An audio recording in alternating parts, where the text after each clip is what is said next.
Hello, welcome to Pamplona. We are here in the capital of Navarra and the second largest city of the greater Basque cultural region.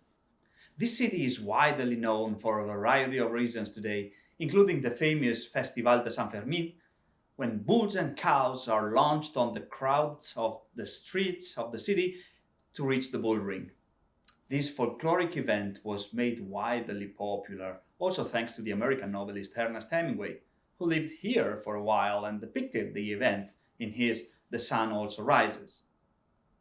At noon on Sunday, the 6th of July, the fiesta exploded. There is no other way to describe it.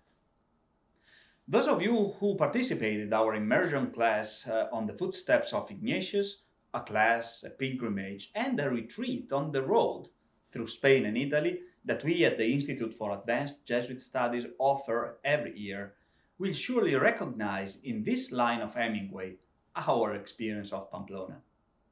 This week, though, we reflect upon a very different kind of explosion. A crucial episode in Ignatius' life, the cannonball that was shot by the French army toward the fortress of the city in 1521, reached the 26 years old Ignatius, who, as the hagiography say, bravely led the hopeless resistance of the Spanish troops to defend the sieged Pamplona. Ignatius was badly injured by the rolling ball and fell onto the ground. In the Pilgrim's Testament, Ignatius' autobiography, Ignatius put a cursory note that, like any other cursory note, is bound to attract the curiosity of us historians. After the fall of the fortress and the surrender of Spanish troops to the French, Ignatius says that the French treated the wounded man very well, with courtesy and kindness. After Ignatius speaks in third person in his autobiography, had been in Pamplona for 12 or 15 days, they carried him home to his native land in a litter. Father Casey will talk about the concept of disruption and how this concept entered the mind of Ignatius, probably moving him toward an existential conversion, or as some say, the liberation. What I would like you to note here, though, are two things. First, courtesy and kindness. These attitudes toward Ignatius did not originate out of a native sentiment, as we might think. They were, once again, and you will remember my comments last week in Arevalo, sophisticated codes that bound social practices at any occasion, even in battle, and especially within members of noble families, such as Ignatius was. Courtesy was mainly due not only to the enemy, but especially to a wounded member of a noble family that had bravely acted in battle.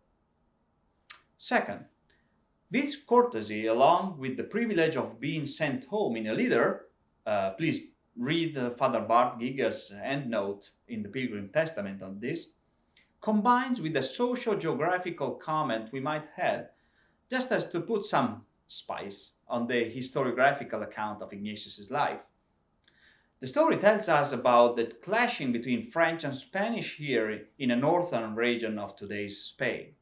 These clashes were constant throughout the late 15th and 16th and even still in the 17th centuries.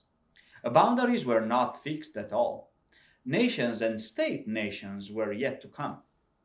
This part of northern Spain is actually, and still very much felt today, a very independent society.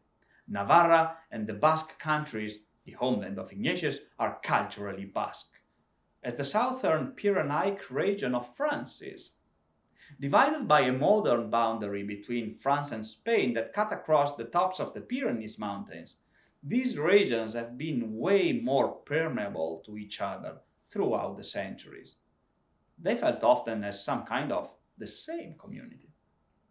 I hope to Professor and Father Bob Gerlich from Loyola University New Orleans, currently here visiting at the Institute, a very nice conversation about the possibility that these French troops the autobiography talks about could include also sorts of Basque people from either the modern French boundary or from cities on the southern slope of the Pyrenees, but governed with a loyalty to the French crown. could this belonging to a shared community play any additional role on the decision of allowing Ignatius go home for recovery? This makes me think about the tension that we experience when disruptions happen in our lives. Disruption often spurs us to feel as we are left alone, adding an emotional burden to the sufferance and pain that the disruption has caused to us. But as Aristotle says, human beings are social animals, and whatever happens to an individual, that happens to the community that the individual is a member of. And depending on the level of belonging, sense of sharing, responsibility that keep us tight and loyal to each other, the disruption that occurs to a member begins to heal with an act by the community. Ignatius was not left alone in his pain that day on the walls of the fortress. On the contrary, he was taken care of and brought back home in Azpeitia, the tiny picturesque Basque town where I will see you next week. Have a good time here in the plaza of Pamplona.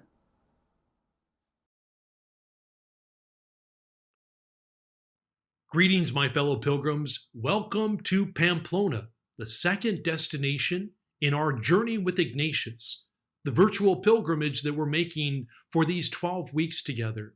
Now, Pamplona is a very special place, and I'll say more about it, building upon what you've heard from Professor Cristiano Casalini a moment ago. But first, a few comments about the app. Remember that anyone can join the pilgrimage at any time. So if you have friends or family members or colleagues that you would encourage to consider making this journey with you, they can easily do so. Remember that every single week we have one video introduction of the place that we'll be spending during the week. Remember too that every week you'll find excerpts from two very important Jesuit sources, the autobiography of St. Ignatius, and then the life of Ignatius by Pedro de Ribadeneyra. These weekly excerpts are primary source references for each week's location and theme.